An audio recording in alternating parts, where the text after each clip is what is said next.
Bismillahirrahmanirrahim.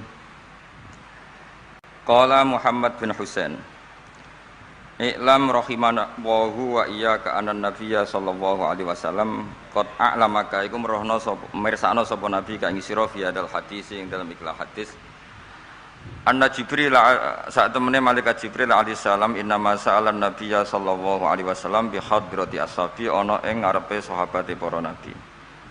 Innama arada mesti ngersakno sapa Jibril ayu alimahum ing yen to ngeruhna sapa Jibril ing para ashab amrodinihim ing urusan agamane para sahabat. Fayam bagi mongko saejo al muslimin apa ya alamu yang to ngerti sapa al muslimin hu ing amrodinihim. Terus pikirannya Syekh Al-Ajuri bahwa Jibril menanyakan Islam dengan niat mengertikan Islam kepada para sahabatnya Rasulullah sallallahu alaihi wasallam. Artinya Jibril itu mboten takok carane sugih ngoten. Saiki wong ketakok kiai iku salah alamat. Wong alim takoki carane sugih, carane dadi bupati, terus carane entuk dhuwit akeh. Wong alime dhewe ora pati titik dhuwit ditakoki. Kadang kula nggih sewani tiyang, Gus kula bojo kula kathah carane rukun piye. Wong kiyaine ora wani wae kok takoki carane rukun. Jadi intinya niku pertanyaan itu juga kita pelajari. Jibril niku tangklet urusan agama. Artinya yang perlu dingerteni itu urusan apa? Agama. Tapi kita punya masyarakat sing kadang tanya ini sesuatu yang sifatnya khadun nafsi. Terus kiai itu rapati seneng jabatan. Kadang ditakoki tiyang carane dadi bupati. Nak dadi bupati salami template orang juta, nak ora dadi diarani donyane ngobos. Seloro kabeh dadi kiai. Lan kula seneng nak. Terkenal donga kula ora mandi. Mergo nak mandi ku repot. Dadi dukun. Jadi aniki ku repot. Kula gak ada cerita tentang Mbah Hamid Pasuruan. Diceritani bapak kula. Bapak niku riyen lami ngaji kalian Ki Hamid. Jadi dawuh beliau iku saleh zaman akhir ku repot, hisabe gede. Mergo terkenal wali, dongane mandi terus wong kepengin sugih marani kiai, kepengin wayah marani kiai, kepengin jabat marani kiai. Terus ngekeki dhuwit. Mari hisab tok mergo agama sudah dikonversi sebagai materi. Mulane beliau pernah menangis, aku soleh-solehku ngene golek ridane Allah kok dadi wong sowan ngekeki dhuwit, ngekeki gula terus sampean piye aku ning akhirat. Jadi jangan kira para wali itu senang ketika banyak mendapat apa? Penghormatan. Karena takutnya kesalian ini terkonversi sebagai apa? Materi. Apalagi orang sekarang itu, kalau orang dulu tanya kan jelas ya, yas'alunaka madza yunfikun. Kalau uangnya banyak tanya, kula kekno sinten. Kalau ahli falak ya tanya yas'alunaka anil ahillah. Ketentuan tanggal penanggalan Komariah itu gunane nopo ya Rasulullah. Kalau punya warisan ya tanya warisan. Jadi intinya semua yang ditanyakan itu urusan apa? Agama. Maka kata Imam Syekh Al-Ajuri seharusnya pertanyaan itu ya urusan agama dan yang harus diketahui ya urusan agama. Maka orang Islam yang harus diketahui ya urusan agama. Terus kalau wau istifadah kalian guzufur, memang di depan umum itu penting supaya tidak ada al-qila wal qal. Jadi ini kan diulang-ulang bi hadrati ashabi. Ini dalam ilmu hadis itu penting sekali supaya ilmu itu mutawatir. Karena kalau sampai untuk ijazah ke orang tertentu, mau aku tok sih dijazah, itu biasanya malah dibodoni. Kayak bakul, sampean tok sing tak gak diskon. Angger wong ya do wong ngono. Mulane nek kidilkon ijazah di depan umum berarti kondang. Ada khusus bahaya. Niku mesti klenik nih. Ngene niku kanca kula sak kelas kalian Gus Munib. Jadi orang itu, makanya saya ngaji itu pede di depan umum. Karena kalau salah ya dibenarkan Gus Zofur, kalau bener juga ganjarannya akeh. Tapi nak ngaji mbek wong loro dhewean niku terus kok cocokan. Nak salah aja kodo-kodo ya kan. Jadi memang ilmu itu suka yang mutawatir saya karena validitasnya jelas. Makanya dulu itu dikaji ya. Hadis kok enggak mutawatir itu enggak mutu. Paling firrut batil ulya tentu yang apa? Mutawatir. Dikatakan bi hadrati ashabi atau ketika Nabi khutbah. Apalagi pidato Nabi di hajatil apa? Wada. Sehingga hadis ahadi itu banyak yang masalah.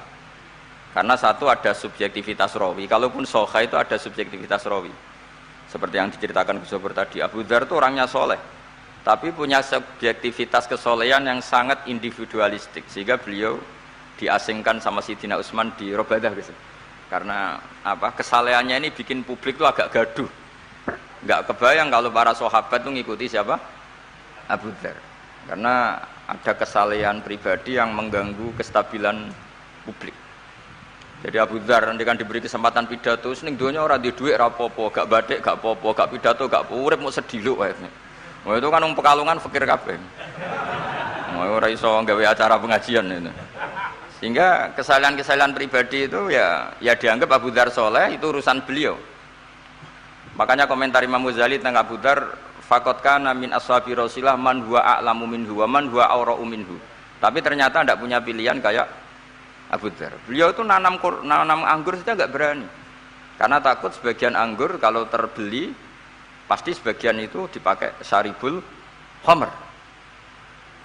Jadi kira-kira kalau Abu Dzar hidup sekarang nggak berani beli pulsa, karena digoweanan kadang demenan macam-macam. Iya kira-kira nggak berani jual pulsa. Mungkin jual badik juga agak berani. Nak kanggo wong ngengkek kan terus dinggo ngerayu wong lanang juga berani kira-kira seperti itu.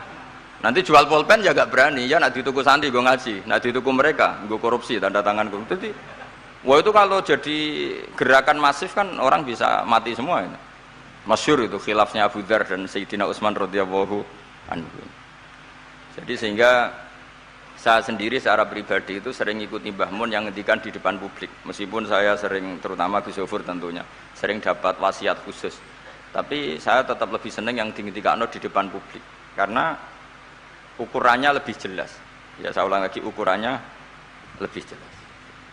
Satu, saksinya banyak. Dua, pasti itu ukuran umum. Cek sing cerdas, setengah cerdas. Tapi kalau ngendikan khusus kan, cung. Jadi kiai itu ya nak subuh aja kodok, itu kan nasihat campur ngenyak itu kan. Karena apa ya, itu kan agak-agak ngamuk tapi halusan itu. Jadi tapi kalau umum kan standarnya jelas apa? Standarnya apa? Jelas. Ya saya teruskan. Jadi bihadrati ashabi itu menurut saya kata kunci karena pentingnya mutawatir. Terus menyangkut pertanyaan tadi yang Gus Zofur hilang, nggak semua pertanyaan harus dijawab. Sebetulnya saya juga ngeritik, nggak semua yang diunek-unek sampean itu takokno. Kadang wong takok nasib, Gus. Kita misalnya saya itu sering punya utang 1 juta, gak iso nyaur. Kadang wong takok, kalau diutang 1 miliar caranya nyaur piye? Wong kene diutang 1 juta ora carane nyaur kok ditakoki sing utange napa? 1 miliar. Kulo nu di santri, bojone niku 3 wong sugih. Wah, itu orang kesuwan kula takok carane ngrukono bojone. Yo kene bingung piye carane. Bojo sitok wae kudu purek malah. Ditakoki bojo napa? Nah, ternyata santri itu terinspirasi oleh cerita-cerita. Syaratnya wali iku kudu di bojo cerewet. Nak sitok wae cerewet wali apa meneh nak telu, dia cara berpikir begitu. Nah, itu yang bojo pertama itu ngancam nak masih sah dengan istri kedua ketiga mau bunuh diri. Terus dene nate nyuwun sewu melafatkan tolak. Terus takok teng kula. Niku termasuk mukroh napa mboten Gus? Karena saya melafatkan itu dipaksa diancam bojo pertama mau napa? Disuware.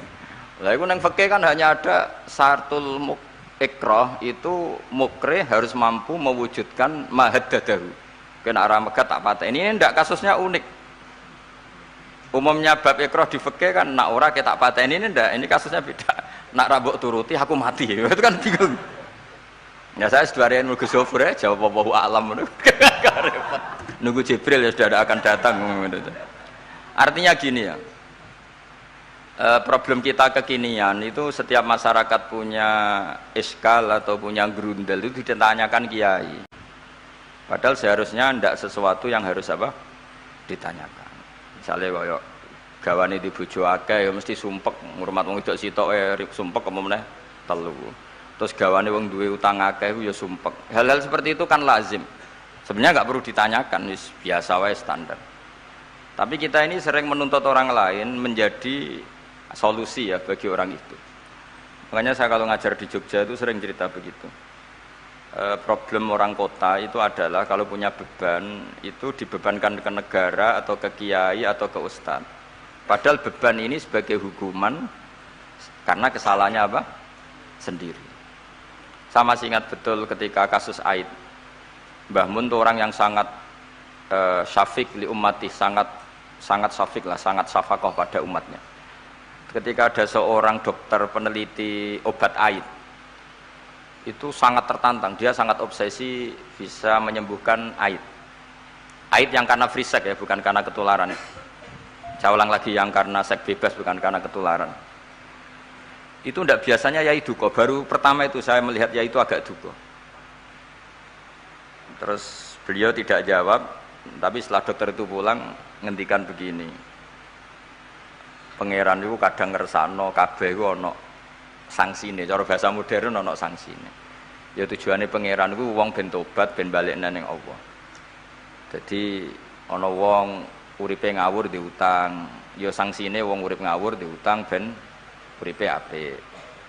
Intinya Mbah Mun tuh mau ngendikan kesalahan itu pantese ya ana sangsine ben wong tobat. Lah saiki kiai iku nek ditakoki ngono berusaha cari solusi sanksi iku, padahal Allah kepengen memberi sanksi. Enggak sampean misalnya zaman mondok ras regep terus bareng saiki dadi kiai bingung terus kula kan dadi solusi Gus kayak donga laduni. Wong pangeran ngekeki sanksi kuwe zaman mondok ras regep. Ben ora rasane isin maca keliru di depan umum. Malah yo ijazah napa? Laduni. Jadi itu pelajaran bagi saya menurut saya. Jadi kata Mbah Mun la'allahum yarji'un itu la'allahum yantahun yang di Quran itu satu kesalahan itu pasti Allah itu menghendaki ada apa? Sanksi. Tentu maksudnya Allah baik supaya tobat. Tapi sekarang sanksi itu mau dihilangkan. Kadang konsultannya itu kayak bojo kepengen minggat, sing lanang tak takoki kena apa? Mun lami Gus boten kula nafakoi. Ya aku yang mending normale iku minggat, iku wis terlambat bojomu kepengen minggat saiki iku terlambat. Kudune wis wingi-wingi. Normale wong lanang ra tanggung jawab, mencen sanksine bojone minggat. Itu cara kula kiyaine ra perlu memberi napa? Solusi. Tak takoki lah minggate teng diteng tiyang tuane, berarti bojomu pinter. Wis ngerti sing lanang ra kena deloki melok wong tuane ya menika. Dadi nah seperti itu menurut saya semua kiai itu harus kayak saya dalam bab itu. Tapi mereka nyari donga, piye bojo iki ra dicukupilah seneng. Terus golek akeh pengasih, golek jimat. Akhirnya bangun nanti cerita, sing kula paling tak kenang sih. Akhirnya kiai ini nganti lali ya. Ana wong melarat ijazah kiai. Berhubung kiai ini ku isin muni ra iso diijazahi duha mek donga. Kiai ini ku lali nak dhewe fakir. Akhirnya yang minta ijazah itu ditimbali Mbah Mun. Rene tak ijazahi. Kowe yo ijazah duha mek sapa kiai iki. Lha kiai ku dhewe fakir kok jalu ijazah. Yo ijazah ya mek aku sing wis sukses dadi kiai sugih jare ngono. Artinya apa? Bener ceritane Gus Zofur, gara-gara setiap pertanyaan niku memaksakan bisa jawab. Wis koyo ning pondok lho, wis karuan dene dhewe Joko Tuwa. Lho kok ngekek ijazah mahabbah. Dene pondok ganti Joko Tuwa. Itu di pondok mana-mana Gus itu ada ijazah laduni. Padahal sing ijazah iku ya tau ra munggah. Sekolah iku ora tau munggah. Ngono dicalon ijazah laduni ya. Coba di pondok-pondok beredar enggak ijazah ketemu Nabi Khidir? Beredar. Padahal yang ijazah juga enggak pernah. Lah itu karena yang diceritakan Zuhur tadi, memaksakan bisa. Jadi karuan dekne dhewe ra iso ya santai wae. Nek aku pengen ngipi ketemu Rasulullah itu beredar enggak ijazah itu? Mungkin Pak Dzul kan yang pernah mengijazahkan itu. Tapi ya ora tahu. Sampai tahu ijazah niku Pak Zakaria? Oh, mboten ya. Jadi apa? Ijazah terus ya. Karena Jubir Torekoh nih. Jadi intinya kalau tidak bisa ya bilang saja tidak bisa. Sampai apa? Jangan kita lupa tadi ya. Sampai lupa daratan tadi karena problem negara kita termasuk itu. Semua intelektual, semua pakar kalau ditanya problem negara itu semuanya jawab. Akhirnya kan gaduh. Semuanya punya rumus, semuanya punya versi, akhirnya gaduh. Misalnya pemerataan Indonesia rumusnya gimana? Yang satu bilang, wah ibu kotanya dipindah. Yang satu bilang, enggak harus ada sentralisasi di Jawa supaya ada kualitas A, ada kampus terbaik, ulama terbaik. Kalau diratakan nanti kemampuannya rata itu justru enggak bagus. Yang ketiga enggak, wah kualitas demokrasinya dijaga. Yang satu enggak, demokrasi tanpa ekonomi tidak bisa. Sehari santri ya sedunia rasa pikir, besok mati ben. Nah itu kan karena memaksakan jawab, akhirnya ada kegaduhan tadi. Semuanya paling benak itu soalnya takoi, semuanya wawahu. Alam senajan tok sing takok muni wis suwe bah. Gak masalah itu sementing. Ya saya teruskan. Wa amal imanu fawajibun ala kulli muslimin ayyumina billahi azza wa jalla wa bi jami'i malaikati wa bi jami'i kutubihi allati rupane kutub anzal Allah ala rusuli wa bi jami'i anbiya'ihi wa bil mauti wa bil ba'si min ba'dil mauti wa bil jannati wan nar. Wa bimalan kelan perkara jaat bihi bala saru pira-pira hadis utawa pira-pira riwayat fi ahaditsa ing dalem pira-pira hadis ukhara kang liya-liya. Mislu ayyumina bisirat kelawan timbangan wal kelawan rot apa wat. Nah kiye kono maknani wat jembatan wal mizan wal khaut wasyafaah wa bi adzabil qabri lan termasuk ini sing khasi ahli sunnah wa bi kaumin dan iman kelan anane kaum yukhrajuna kang dentokno sapa kaum minan nari saking neraka. Ini yang mulai khasnya ahli sunnah wal jamaah aswaja kita harus iman kalau nanti itu ada keluarga. Saya tahu persis tag ini ada di Sahih Muslim ketika zaman tabi'in yang masih ada sahabat banyak. Sebetulnya bukan zaman tabi'in banget karena zaman itu masih banyak apa? Sahabat. Itu mereka cara berpikir sudah semua ahlun nar itu redaksi di Quran tuh khalidina fiha. Sehingga zaman tabi'in sudah banyak yang berpikir enggak ada kemungkinan orang sing yukhrajuna minan nar. Sehingga terus ada kafilah itu ada delegasi, ayo kita ke Madinah, semoga kita ketemu sebagian ashabu Rasulillah. Sehingga cerita akhirnya ketemu beberapa sahabat. Di situ diceritakan ada Jabir, ada beberapa lah yang sahabat sepuh bahkan. Nah, terus si Jabir ini, sahabat Jabir ini cerita kalau itu memang ada di syafaati Rasulullah Shallallahu Alaihi Wasallam. Tapi satu kontingen ini yang tetap berpikiran tidak ada syafaat itu banyak. Alasannya semua cerita tentang ahlun nar adalah khalidina fiha. Ketika Jabir masih hidup itu ya sempat terjadi debat. Loh itu yang khalidina fiha itu amma ahlun nar alladzina hum ahluha. Memang dia berhabitat neraka, memang alamatnya neraka. Kalau orang mukmin atau orang muslim itu tidak punya alamat neraka, cuma dia singgah. Yang cari pengalaman apa tidak tahu, pokoknya dia itu singgah. Nah itu kan sehingga ini menjadi khas. Meskipun khas ini iskal, kita akan iskal karena itu di Quran tidak ada. Tidak ada maksudnya nggak ada secara sorry yang menerangkan ada kaumin sing yukhrajuna minan nar. Makanya Syekh Al-Ajuri ngendikan ciri khas ahli sunnah adalah mengimani adanya kaum sing yukhrajuna minan nar. Karena itu zaman tabi'in sudah ada polemik. Tapi tentu kita yang mengimani itu. Tapi kalau ada yang tanya di semua Quran kalau masuk neraka itu khalidina fiha itu dijawab apa? Amma ahlun nar alladzina hum ahluha. Memang dia spesifik ahli neraka, memang dia berpenduduk neraka. Alamatnya neraka, KTP-nya neraka, kakane neraka. Kalau kita ini ndak, KTP kita surga, mbah-mbah kita ahli surga. Karena alamat kita sebenarnya kan surga. Nabi Adam itu kan surga alamat. Makanya saya ngaji di mana-mana itu betapa baiknya agama ini. Karena kunci surga kita sudah dikasih tahu miftahul jannah. Sementara kita tidak tahu kuncinya neraka. Jadi kena mlebu neraka itu kebangetan itu. Wong ora roh kuncine kok mlebu. Tapi jare kancaku, wah gak ono pintune Gus, tilas blus. Ini problemnya itu. Tapi nek sampean mlebu neraka itu kebangetan. Karena yang kita punya kuncinya itu surga, kita tidak punya kunci neraka. Ono sing dikunci neraka, betul toh? Nah, harusnya kita nggak bisa masuk neraka karena nggak punya kuncinya. Jadi kalau nak maca hadis miftahul jannah la ilaha illallah itu syukur kalau cek apike Kanjeng Nabi, wong kunci kok didudono. Itu kan luar biasa. Jadi orang memahami hadis itu. Saya ini tahadus bi nikmah, ini mumpung ada Gus Zofur, ini saya tasihkan. Wal asri demi masa, demi waktu. Saya ketika baca ayat yuridu wa bikumul yusra wala yuridu bikumul usra. Dengan ayat wal asri demi waktu. Itu memang luar biasa Islam itu. Coba ya. Kita baca kalimat tauhid itu kan hanya butuh waktu setengah menit, mungkin tidak ada. La ilaha illallah Muhammadur Rasulullah. Waktu yang sesikat itu bisa menghapus kekafiran di masa lalu. Jadi misalnya orang kafir 70 tahun, itu terhapus kekafirannya hanya dengan singkat melafadzkan la ilaha illallah Muhammadur Rasulullah. Dan waktu pas dia melafadzkan syahadat ini momen paling dikenang ketika nanti di akhirat. Wal asr demi waktu. Jadi artinya apa? Momen terbaik kita adalah ketika melafadzkan itu. Dan kalimat itu mudah. Dan sah asal belum yughorhir, belum kelerek-kelerek sah. Dan tanpa syarat. Misalnya sholat tidak butuh suci, butuh nutupi aurat, butuh melakukan rukun dan syarat. Syahadat enggak.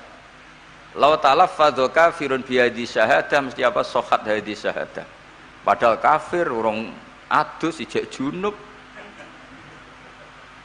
Itu langsung sah. Betapa mudahnya agama ini. Kalimat yang menyelamatkan orang-orang dari neraka kemudian enggak banyak prosedur untuk menjadi sah. Nah ini saya cerita ya, betapa agama ini mudah. Ya kan, kalimat yang bisa menghilangkan kekafiran kemudian tidak banyak syarat. Coba kalau kamu mau sholat, syaratnya kan macam-macam. Mau zakat, syaratnya macam-macam. Tapi kalau mau bersyahadat, orang kafir kalau bersyahadat itu ada syaratnya enggak? Ya syahadat saja. Itu wal asr, demi waktu. Betapa Islam itu menghormati waktu, momen paling penting tentu kenangan kita adalah baca apa? Syahadat. Sehingga setiap Nabi ditanya iman atau Islam tadi kata Gus Zafur gak boleh dipisahkan ya. Ukurannya antas syahadah alla ilaha illallah wa anna muhammadar rasulullah. Ya saya teruskan ya. Jadi khasnya kita adalah meyakini wa biqaumin yukhrajuna minan nar lan kita kudu yakin anane kaum yukhrajuna kang den tokno sapa kaum minan nari sangen neraka fayudkhuluna mongko den lebokno sapa inubi ahlul haq min ahlil ilm. Atau yang mirip-mirip ini yang diimani oleh ahlul haq min ahlil ilm. Wa yajhadu biya ahlul ahwa wal bidah, meskipun diingkari oleh ahlul ahwa wal bidah. Jadi satu keyakinan sing diyakini Imam Ghazali, ulama Azhar, ulama ahli sunnah, meskipun keyakinan itu ditolak oleh ahlul ahwa wal bidah wad dolalah. Mimman sangking wong hadzara kang medekno nak ing kita hum ing man sapa annabiyyu. Jadi bacanya mimman hadzarana humun nabiyyu. Mimman sangking wong hadzara kang ngekeki peringatan medekno. Maksudnya Nabi mau warning kita, memperingatkan kita agar takut mereka. Mimman sangking wong hadzara kang medekno nak ing kita hum sangka man sing dolalah wau sapa annabiyyu sallallahu alaihi wasallam wa hadzarana lan medekno nak ing kita hum ing anut man sing dolalah wau sapa sahabat para sahabat wa tabiun lan sing para anut lagu maring sahabat bi ihsanin wa ulamaul muslimin lan yang memberi peringatan itu para ulama-ulama Islam. Ya, terus kita harus menghindari perilaku tertentu yang perilaku itu zaman Nabi sudah sangat diperingatkan. Misalnya yang masyhur itu Khawarij. Khawarij itu kelompok yang sangat soleh secara zahir. Yes, ibadahnya kata Rasulullah laisa siyamukum kasiyamihim wa qiyamukum kami qiyamihim. Jadi puasa kamu sahabat enggak sehebat puasanya orang apa?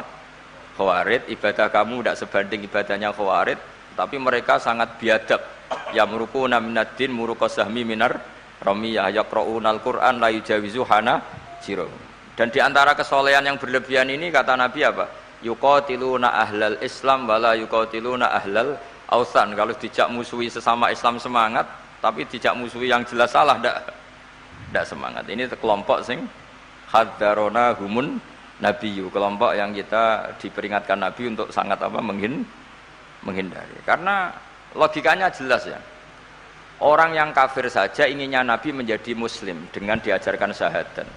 Tapi ini orang yang sudah muslim, seleranya Khawarij, dikeluarkan dari Islam. Tahlilan kafir, kuburan kafir, nyekelake kafir. Apa saja menjadi kafir. Ini pertanyaannya kan, inginnya seorang nabi itu kan tentu dari kafir menjadi muslim. Ini yang sudah Islam menjadi kafir. Maka cerita-cerita di beberapa ulama, ini kenangan saya ngaji di sini. Ini sekaligus cerita penutup. Ada orang ekstremis ketemu Islam alim. Terus ketika melihat ahlul ma'asi itu maksiat, ahlul ma'asi ketika maksiat, sedang maksiat, sebaiknya orang-orang Islam seperti itu mau saya bunuh, mau saya bom. Ini yang cerita orang-orang alim ke saya. Terus kata si orang alim tadi, lau annahum matu, kalau mereka benar-benar mati final maksiyah itu aina masiruhum, lalu mereka kemana? Si yang keras tadi bilang ilanar karena mereka mati apa final maksiyah. Terus jawabnya yang alim tadi, akan dzalika muradan nabi, apa umat Islam mati kemudian min ahlin nar itu yang dikehendaki Nabi? Untungnya yang si ekstremis tadi agak alim. Ya ndak, Nabi inginnya umatnya itu ya mati tidak masuk neraka. ya sudah jangan bunuh sekarang, kasih kesempatan apa? Tobat. Untungnya si yang ekstrim ini termasuk min ahli ilm, dia nerima konsep itu, nerima. Itu jadi pelajaran dialog kealiman. Dan kita menjadi moderat bukan karena liberal atau sekuler. Memang kita baca hadis-hadis misalnya inna wuha yabsutu yadahu billail yatuba musiun nahar wa yabsutu yadahu bin nahar yatuba musiul lail. Allah yang Tuhan saja inginnya itu menunggu tobatnya mereka, bukan mengakhiri mereka dalam keadaan tidak tobat. Jadi ini supaya jadi faham, menjadi khas kita. Ya Allah yang Tuhan saja inginnya kan menunggu tobatnya mereka, bukan malah tobat itu kita hentikan ya dengan dibunuh ketika maksiat. Itu artinya kan kita tidak memberi kesempatan tobat. Saya masih ingat Mbah Mun sering cerita ke saya, aku corokon mileh, kata beliau, aku corokon mileh iku ya ora pati seneng ono terlalu tegas, terlalu apa, mergo Allah wae ngekei kesempatan. Ya tadi, apa logikanya kan Allah saja, misalnya Allah Ta'ala selalu membuka tangannya di malam hari supaya yang tadi siang maksiat tobat di malam hari. Terus Allah membuka tangannya di siang hari supaya yang tadi malam maksiat tobat. Intinya Allah Ta'ala itu menunggu tobat, bukan menghentikan asbabit taubah. Sehingga tradisi guru-guru kita, ya utamanya Mbah Mun, itu sama siapa saja baik. Bukan karena baik sama orang fasik, bukan. Tapi implementasi dari menunggu tobatnya orang fasik, dan tentu itu butuh apa? Tarbiyah, butuh syafaqah, butuh kasih sayang, butuh. Saya masih ingat ketika beliau baca kitab di karangannya Imam Sa'roni itu, Tambihul Mukhtarin, itu diantara madzhab Imam Sa'roni itu al-hikmah dolatul mu'min, itu beliau juga menambahkan wal fasik dolatul mu'min. Bukan sekedar al-hikmah dolatul mu'min, tapi al-fasik juga dolatul mu'min. Karena ketika seorang mukmin fasik ini seperti barang yang hilang, dia tercerabut dari akarnya, yaitu akar keimanan dan keislaman. Maka kita-kita, kata Imam Sa'roni, kita-kita sebagai orang soleh harus menemukan mereka atau mengambil mereka untuk dikembalikan. Jadi ini komitmen kita sebagai murid Mbah Mun, sebagai murid Syekhina Al-Alamah Kiai Maimun, supaya orang itu terbiasa seperti sifatnya Allah. Itu kan diulang-ulang, takhallaku bi akhlaqillah. Padahal jelas di Quran, ya qul ya ibadiyalladzina asrafu ala anfusihim la taqnatu mir rahmatillah. Dan Allah masih memanggil wa anibu ila rabbikum, ayo kembali, ayo kembali. Kan enggak fair. Allah yang Tuhan saja, yang Al-Ghaniyul Mutlaq menyuruh mereka kembali. Kemudian kita mengusir mereka. Jadi lewat ngaji ini ya itu tadi, makanya kita iman wa biqaumin yukhrajuna minan nar. Artinya bahkan di akhirat yang notabene sudah ada amal, itu saja inginnya Allah sama orang Islam kaumun yukhrajuna minan nar, bukan malah diblesno gitu. Lah ya akhirat yang notabene sudah enggak ada amal, itu saja kaumin yang mukmin, apalagi tau mondok, apalagi grup hima, itu tapi ra usah moron rokok, kula pesene ra usah moron rokok. Itu inginnya itu yukhrajuna minan nar. Makanya kalau baca hadis itu harus ada dzauq. Selain ilmu itu harus ada dzauq. Betapa syafaqatu Rasulullah sallallahu alaihi wasallam. Inginnya semuanya itu yadkhulunal jannah. Kalaupun ada yang masuk neraka, yang orang Islam tuh, tetap obsesi Rasulullah, cita-cita beliau adalah yukhrajuna minan nar. Makanya masyhur itu, wala sawfa yu'tika rabbuka fatardah. Jawab Nabi, la ardo wa wakhidun min ummati finnar. Saya tidak akan ridho ya Allah, tidak akan puas wa wakhidun min ummati finnar. Satu dari umatku min ummatil ijabah minan nar. Makanya saya setuju dengan Syekh Al-Ajuri, kita sebagai ahli sunnah di antara khasnya apa? Iman adanya kaum sing yukhrajuna minan nar. Pun nggih ngoten. Sampai waduh kok akeh. Dibaca Arabnya saja ya. Nah, ini nurut Pak Gus. Mimman khadzarona tadi siapa? An-Nabi. Mimman saking wong khadzaro kang ngekeki peringatan medekno nak kita hum ing sangka gerakane man mau sapa An-Nabi sallallahu alaihi wasallam. Saterusé terus wa ulamaul muslimin wa yu'minu bil qadar khairihi wa syarrihi wa yabra'u mimman lam yu'min bil qadar. Kita harus terbebas, maksudnya terbebas itu gak urusan sama orang yang tidak iman bil qadar khairihi wa syarrihi. Kama tabara'a kaya oleh lebaran sapa Ibnu Umar minhu mimman lam yu'min bil qadar. Wa qauluhu wa akhbirni 'anil ihsan qala anta abudallaha ka annaka tarahu fa illam takun tarahu fa innahu yaraka fa'lam annaman satemene wong abada kang nyembah sapa man Allah azza wa jalla fa ya'lamu mongko ngerti sapa man annahu azza wa jalla mutali'un kundat sing ningali ala amalihi ing atase ngamale wong ya'lamu pirsa sapa wa ta'ala sirruhu ing rahasiane wong wa alaniyatahu lan alaniya wong sing ngamal sing jelas wa ya'lamu lan pirsa sapa wa ta'ala ma ing perkara tufi kang nyamarno sira min amalika saking amal sira wa malan perkara tubdihi kang ngetokno sira ing amal wa malan perkara turidu kang ngarepno sira bi ilmika kelan ilmu sira kowe ngarepno bi ilmika misale Allahu turidu am ghaira dadi maksude Allahu Allah ana ta kowe ngamal iku ngersakno Allah turidu am ghairahu dadi maksude Allah tahu amal kamu atau ilmu kamu apakah amal kamu ilmu kamu untuk Allah Allah turidu am ghairahu apakah kowe melakukan amal itu karena Allah apa enggak ya alamu pirsa sapa taala asirra wa akhfa ya alamu pirsa sapa taala khainatal ayuni ing mripat sing khianat wa malan perkara tufi kang nyimpen apa suduru apa dodo ya alamu pirsa sapa taala ing perkara antum kang te sira kabeh ku alihi ngatasé ma fahdaru mongko wedi sira kabeh ing Allah mesti wedi Allah dengan makna mendekat ke Allah faman mongko te sapane wong roa iku jaga sapa man hadhihi ing ikilah halah hadhil halah atau hadhil ya wa hadhil halah perilaku ini bikal bihi lan atine man wa bi niku ya napa Pak niku faman ra'a hadhihi biqalbi wa ya'lamu lan ngerti sapa wong hu ing iki khasya mongko wedi sapa man menawa azza wa jalla wa khaufahu lan wedi sapa wong Allah wa abadahu kama lan nyembah sapa wong hu ing Allah kama amara kaya oleh merintah sapa wa hu ing man fa ing kunta mongko lamun ana sira an hadhil muraati sange iki lah ngrekso ati nak dipirsani Allah ana iku fi ghaflatin ing dalem lali fa innahu mongko satemene Allah taala ku ya ora kamirsani sapa wa kang sira suma ilaihi mongko nuli maling apa sarasan marjiuka te bali sira fayunabbu ka mongko nyritakno sapa kang sira bima kunta kelawan barang sing apa ae ngamal tak malu nglakoni sira ku ing man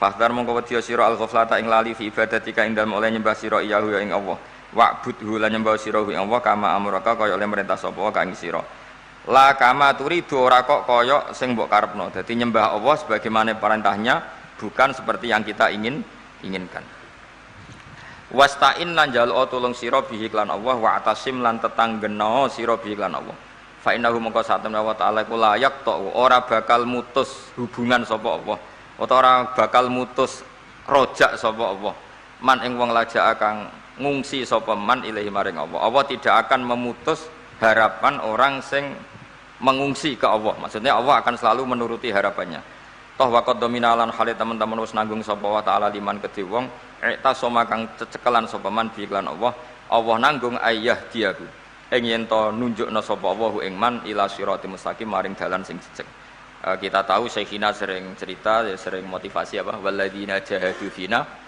lanahdiyannahum subulana asal kita serius ila Allah pasti Allah akan menunjukkan jalan ketika itu beliau cerita Mbah Zubair pernah ditanya Kiai Alim Lasem ada dialog antara Mbah Zubair dan orang alim Mbah Zubair itu ketemu orang alim yang ahli falak tapi mungkin enggak sealim fikih atau enggak sealim tafsir dibanding Mbah Zubair tanya Mbah Zubair Masjid Wali Songo itu tak falak pakai Yaumarosdil apa kiblat itu kok kiblatnya ya kok bener kabeh padahal Wali Songo itu ora tau ngaji falak kira-kira kan enggak pernah sekolah MGS lah kira-kira gitu biasanya nak falak kan kosong niku mesti Gus Munib lho kanca agar pelajaran falak iya kabeh Fadilkon barang niku Fadilkon itu kan kira Wali Songo kan gak tahu belajar napa falak kula bayangno lah ora tahu belajar mosok Wali Songo do isitin alal apa wamrur bil muri ala apa semua sak terus itu terus Mbah Zubair jawab Wali Songo iku mlebu ayat walladzina jahadu fina lanahdiyannahum subulana orang yang serius dakwah ilallah pasti ditunjukkan jalan artinya Wali Songo meskipun gak nekuni falak orang arah lagi kiblat terus madhep ngetan madhep ngalor jadi dan terus beliau cerita makanya dulu di Ampel itu ada sini Mbah Bolong itu penderek Sunan apa Ampel dia itu ya goblok lah kira-kira ya masuk kaidah zada khusyuan zada apalah seterusnya itu. Nah, ketika dia sholat terus itu ada temannya yang curiga, Mbah jenengan itu goblok raro kiblat amin sholat. Jangan-jangan kiblatnya jenengan salah, keliru. Ternyata wali ya tersinggung terus diwotos tembok. Terus dulu, oh iku lho Ka'bah. Terus temboknya iku bolong. Jadi pelajaran bagi kita tersinggung enggak mengganggu kewalian karena tadi ketika digojol goblok ya ora trimo terus. Makanya kalau ada orang tersinggungan ya wali ini ala Mbah Bolong tadi. Cuwotos ya temboknya. Terus melihat apa? Nah kalau ceritanya Mbah Mun itu kira sebabnya masjid Demak menorone rontok miring. Ya mereka sama ketika Wali Songo bikin masjid Demak ada saja yang usil. Jangan-jangan kiblatnya salah. Dari cerita Mbah Mun gitu. Mbah Mun ya diceritani Mbah Bae mungkin. Sekali Joko kon nyenteng masjid Demak, napa menarane. Nganti tok Ka'bah. Lah narike kebanter, mulane dhisik menara iku. Jadi dulu itu tidak pakai yaumar rasdil apa? Kiblat. Dari jam sekian matahari tepat di atas Ka'bah terus semua bayangan. Kenapa itu semua terjadi? Jawab Mbah Zubair seperti walladzina jahadu fina lanahdiyannahum sublana. Orang yang serius menekuni ngitmai agama ini, serius ya, serius ta'lim, serius macam-macam mesti lanahdiyannahum subulana. Pasti saya tunjukkan beberapa jalan menuju saya. Jadi kira-kira wali ora bakal keweleh gawe kiblat madhep nyetan meskipun ndak ahli falak. Meskipun nggak pernah sekolah nopo. Yes. Adil kan semangat. Tahu mlebu ya pelajaran falak. Pak Zakaria mlebu. Seneng falak kita. Nak era jenengan Gus Zabur. Terus sekolah di sekolah. Di Sofar keluar. Oh.